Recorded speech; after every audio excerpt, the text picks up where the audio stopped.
towel. Under penalty of court-martial, I order you to explain to me how you were able to beam aboard this ship while moving at warp. Well, Don't answer him. You will answer me. I'd rather not take sides. What is it with you, Spock? Hmm?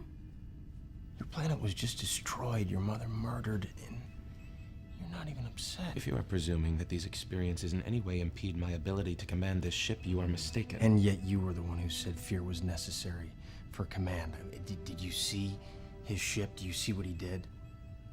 Yes, of course I did. So are you afraid or aren't you? I will not allow you to lecture me about the merits of emotion. Then why don't you stop me? Step away from me, Mr. What is it like not to feel anger, or heartbreak, or the need to stop at nothing to avenge the death of the woman who gave birth to you? Back away from You me. feel nothing! It must not even compute for you. You never loved her.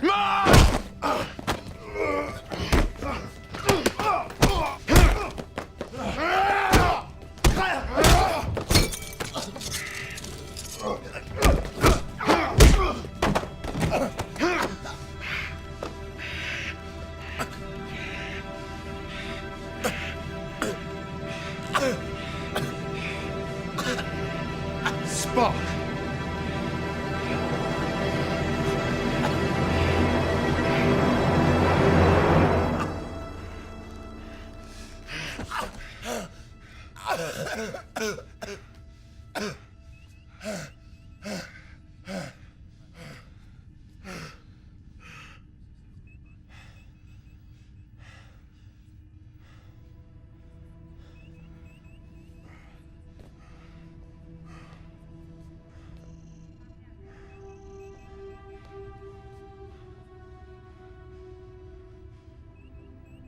Doctor, I am no longer fit for duty.